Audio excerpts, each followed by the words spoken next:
Hi everyone, happy Monday.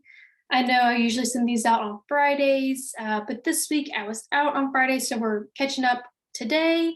I'm also going to be out this coming week for vacation, so I will be updating y'all on this week's Good, Bad, and Ugly next Monday. So sorry for the confusion on the days, but we're going to go ahead and just get right into it and take a look what we had going on last week. Let me share my screen here. All right. Okay. Okay. So last week we ended up taking 28 reviews in total. Out of those, 22 were positive, 2 were neutral, and 4 were negative. I was really hoping that we would continue our streak of having no bad reviews, but last week we seemed to get hit harder than we have all month. The good news is we did get quite a few removed. I think that we actually, at the beginning of the week, we had around 7 or 8 negative reviews, but we had at least half of those taken down. So that's the good news. There were 4 remaining, but we'll look into that. So she still has us at 21 reviews in total, but I checked this morning. I think they're still updating from Friday because we had a couple of those come in later on in the day. But so we can go ahead and end with the positives. We'll start by going over the ugly. Okay. So number 1, Joshua and Carrie Friedman. They said, this company is complete junk. We literally witnessed their truck drive by, plant a sign, and skip the spraying altogether. It sounds like we weren't alone in this. We fired them and they refused to cancel our account without us calling their customer retention team. Thanks, but no thanks. Fired is fired. They are still calling us to collect their subscription fee, despite the fact that they were fired in January. Lot to unpack here with the subscription fee and everything else. This is just a classic example of customers not understanding that we are a continuous service, not knowing what that means, being confused while you're still coming out. I looked into this and they claim they canceled in January, but there is no record of this. They did cancel later on, but they canceled the same day that we had already come out. So we can't write off that charge. So pretty much what they're wanting out of this is they want us to write off their balance and remove them from collections, and then they will take down the review. The issue is their account balance is over $150, so pretty much we'd be paying them $150 to take down the review. So we're trying to figure out if that's something we want to do or not. Sometimes if it's, a measly like $10 or whatever, that might be a good move. Here, that's a lot of money just to throw out the window. So we're still trying to decide whether or not we want to do that or not. But I will let y'all know once we resolve this and come up with a plan. But the next one we have Mr. Tony Zerka. He said, I would give 0 stars if I could. I was a customer of Weedman for 4 years from 2015 to 2019 when I fired them. On numerous occasions, I contacted them about the rampant presence of dollar spot ivy and nutsedge, both of which they said they could treat. Nothing ever changed, and before long, my Bermuda grass had more dollar spot ivy than actual Bermuda grass. When I contacted them to notify that I was changing lawn services, they continued to treat my lawn and bill me for services. I refused to pay for these services, and shortly thereafter, they sent my past due account to a collection agency. This collection agency continues to this day to try to collect that $79, which, for the record, I never intend to pay. Okay. So this customer they were with us in 2019. They canceled in 2019 as well, and that's when they were put in collections. I'm assuming either American Profit Recovery or Acela, we sent the notification, or they were notified that they were past due or they had a bill. At this point, if they've been in collection since 2019, I don't know how they're unaware of this. Maybe they just, I don't know. Either way, he has been with us. He was with us long ago. So this was nothing recent. I'm thinking he got that email, got that text, whatever, and he immediately went on to leave the review. When I looked into the account, I did see where when he did cancel in 2019, it was over weeds or, production issues. But Dylan did email this customer and left a voicemail for them, but they have not responded as of today. So once again, I will keep you updated if we know more about that. Okay, this one is not loading for some reason, but luckily I do have it pulled up on my other page here. So let me read this. Okay. This one is from Linda Harris, and she said, constantly soliciting their junk product in my neighborhood. I am so sick of these people ringing my doorbell constantly to sell me chemicals that I don't want put on my lawn. When I ask them to stop soliciting, they say I'm not soliciting. Excuse me, did I invite you here? No. These chemicals hurt the environment and wildlife, are harmful to your pets, and a waste of money. Stop soliciting. Honestly, nothing makes me more irritated than reviews like this. This lady, not a customer, never has been a customer, probably will never be a customer. She feels that strongly. Our products are not toxic, and clearly she has this in her mind, and she's not willing to budge. But it looks like we knocked on her door. She was upset, and good old Linda is responsible for a review on Google, Yelp, and BBB. So she really went in on us. Luckily, I did get her review on Yelp removed because she, is not a customer. She has no experience with us, and that's one of Yelp's rules, or one of the reasons you can report a review is if the review does not pertain to a real customer's experience, which clearly this does not.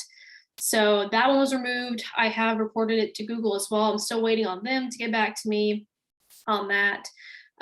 We did have another person leave a really similar review, not the same person, but it could have been an identical situation.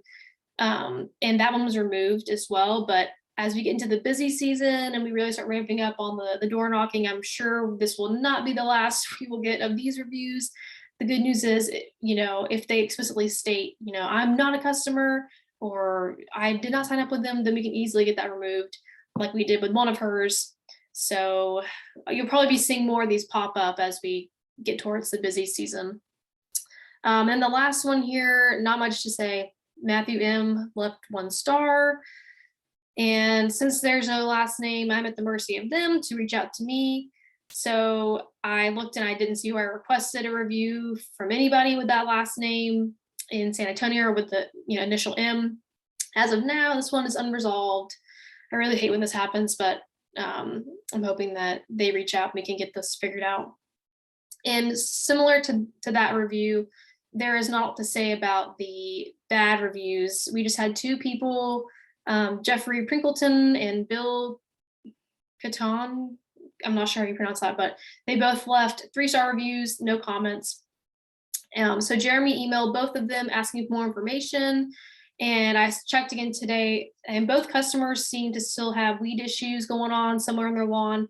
But the good news is we are monitoring their lawns now, and we let them know that we're willing to come back out, do re-apps, and send do a QC visit. So they have been reached out to, and we're keeping an eye on that. The good news is neither one of them have canceled. They're still with us. That's all good.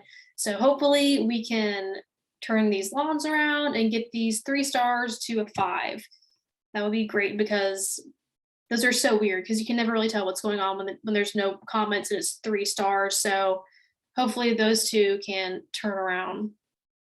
And now we have the good. The first one is not showing up, but I have it on here.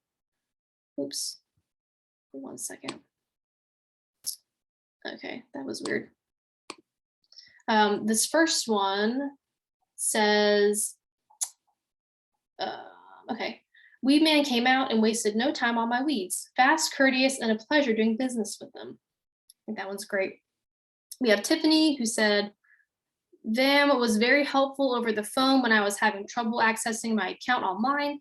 Tech just came out 2 days ago for my first treatment. We're excited to see the results. Kaylee and Michael said, after just 1 treatment of our lawn, all of our weeds are dying and withering. Went ahead and paid for the full year service because these guys are awesome. And then we have Grady, and he said, great customer service I received from Mr. Devon. I called about an invoice that was incorrect. After explaining to him my concerns, he took care of it with no problem, no arguing back and forth, but just took care of it with no issues. Thanks for the quick response to my situation. So I love seeing that. Great job, Devon. And of course, this last one doesn't want to show up, but I have it on here. So we have Chad. He said, very friendly and responsive, very competitive pricing. So a running theme I noticed in these reviews is that we have been very responsive and we are to get started. And I think these reviews showed just how much of an impact we make when we do things right the first time, and how important it is that we are available. Customers can reach us on the phone, they can speak to us, the techs are out on the lawn. So the fact that we are willing to assist them wherever, whenever, for whatever reason, is exactly what they're looking for, and it showed this week. So I thought that was really cool. And then we did have 5 reviews that mentioned 6 employees by name. So we did have Marcus, Kent, John. I'm not sure if it's Vom. I'm really sorry if I mispronounced. I want to say Vom, Devin, and James. So great job to everybody. We all have a little chunk of the chart here. The no-name reviews are still taking up the lead, but everyone else is making up the rest. Okay, the total does not want to show here while I'm filming this, but by the time I send the email out, I'm sure y'all will see the graph probably just needs to load a different page. I can look right here and let you know. I think all I was going to say about that was that Marcus is gaining on Ashley for the most review mentions. So Marcus is at 3.2% and Ashley Williamson's at 3.5%. So he is gaining some ground there. Ashley, better watch out. And just for fun, here is the standing so far for the March bonus spin. So this is everyone so far this month who has had a review mention them. And like I said, every review is an entry. And so the first, second, and third place winners will get to pick some sweet Weed Man swag. So far as it goes right now, we do have Marcus, who is in the lead. He has 6, but Kelsey is not far. Kelsey has 5. So we're getting pretty neck and neck. And I'd like to see everyone down here step up a little bit, because it's going to be a good spin. So we've already had 6 this week. 6 come in already, and this is Monday. So I think we're going to have quite the competitive bonus spin. So I can't wait to see how that graph changes next week. But let's go ahead and do our bonus spin. So sorry about that. So this week we do have everyone has an equal shot. So I think this might be one of the first times we've had that. So this one should be good. All right, so everybody here, and without further ado, we shall spin. All right. Ooh. All right. Great job, James. You are our winner today. I think that is your first time in the, not only the bonus spin, but the first time with a review mention. So great job. So we have James winning that, and potentially also the March bonus spin. You never know. And then we do have our collage for the week. There's some really, really beautiful houses and lawns that you can tell that they're all just getting in really good shape for the spring. And, as people are shopping around for lawn care, we're getting more views on our photos. So I am really anxious to see how our views are on these photos as compared to last month. Because we are still posting the same amount, but we just have more traffic right now. So I can't wait to see how our views turn out after this. But that about sums it up this week for the Good, Bad, and Ugly. Thank y'all for reading, for watching along. Like I said, I will not be sending a video this Friday, but I will be recapping all that on Monday. So since I'll be gone this week, I won't have the opportunity to send out review requests. I will try to do my best before I get going, but it'll be really important this week that we have as many review mentions as possible that come through. So appreciate y'all. Once again, thanks for watching, and I will catch up with you all next Monday. Have a good one.